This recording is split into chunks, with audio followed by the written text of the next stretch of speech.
Gambling is obviously fun, otherwise there wouldn't be all of these casinos and sports betting sites sponsoring every single thing on earth outside of my videos. Most of the time, you're only gambling with your money and general financial well-being. But if you're looking to take the stakes a bit higher and want to risk your life to the rolling wheels of a one-armed bandit, then you're gonna need to check out Clover Pit. The trend of seemingly regular old gambling games that have increasingly dramatic departures from reality that completely change how a familiar game is played has really taken off since Balatro. But this time, instead of poker, we've got a slot machine that we're going to be manipulating to our greedy desires with a shitload of weird stuff. You'll start out in a small room decorated with the wiggly, pixelated aesthetic of a PS1 game depicting the pleasant nature of a dank prison cell, but with the added fun of a slot machine in the corner for your entertainment. But rather than simply being a fun place for you to deposit your allotment of coins, a disembodied voice will give you the command of generating a specific amount of money in 3 rounds or face a dark, gruesome, and probably a little uncomfortable fate. At first, all you'll have is the random chance afforded by these rolling wheels with a payout equal to the values of the symbols indicated by a prison wall poster. However, in addition to the small handful of pennies you'll accumulate, you'll also gain these tickets you can use to unlock the cases sitting behind you containing a variety of mystical knickknacks that will give you so many bonuses it'll feel like generational wealth. And much like the Bezoses and Musks of the world, you can take advantage of these bonuses to leverage huge payouts in what used to seem like random chance but now has all the proverbial dice weighted in your favor. As you deposit your coins into this wall machine, they'll gain interest, and if you're able to meet your required goal, you'll get a small payout as well as a new, even higher amount for you to gamble your way toward. And you'll receive a phone call that offers you a choice of game manipulating updates that can either enhance your profitability or absolutely fuck you over and ruin your chances of making the necessary cash. And if you can't reach your goal in time, the trap door at your feet busts open, leaving you to the worst fate in video games, starting everything over.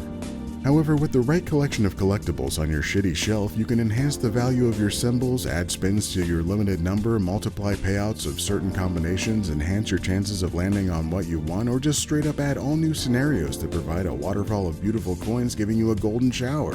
And a successful run through every goal will provide you with the power of a key that can be used to unlock these drawers, giving you the option to juggle your action figures in ways some might even consider strategic. And they also do some other weird stuff that may or may not be important in achieving your freedom from this weird-ass jail cell. Clover Pit, the rewarding addiction of gambling with the slight inconvenience of a painful death. Comparing Clover Pit to Balatro is applicable and relevant for the ridiculous number of people who have played that game, but the reality is that it's far closer to another gambling classic, Luck Be a Landlord.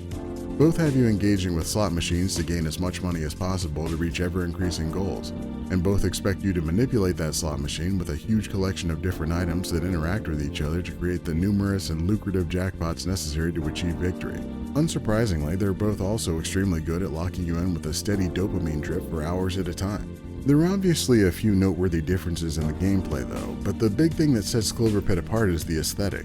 It's one that's unrelenting in how morbid and visceral it can be at times, not just in that you're killed with every failure, but that you also collect random body parts as a method of increasing the difficulty, an element that's necessary to reach the ending. And you can even use the in-room toilet for a nice little surprise.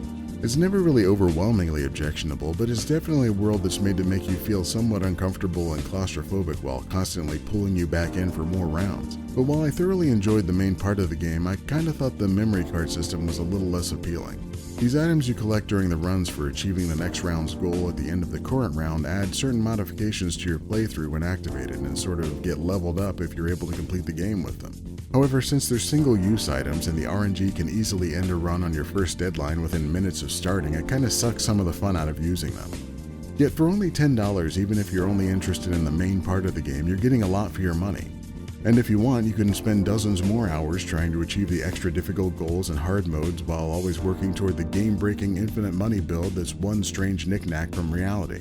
And that's why Clover Pit is getting the abbreviated score of good. But if you'd like to see some more hot takes, warm satire, and tepid commentary about games that make you question your resistance to addiction, like this video, extend a short-term high-interest loan to mega supporter Adam Wutke, and check out more Abbreviated Reviews.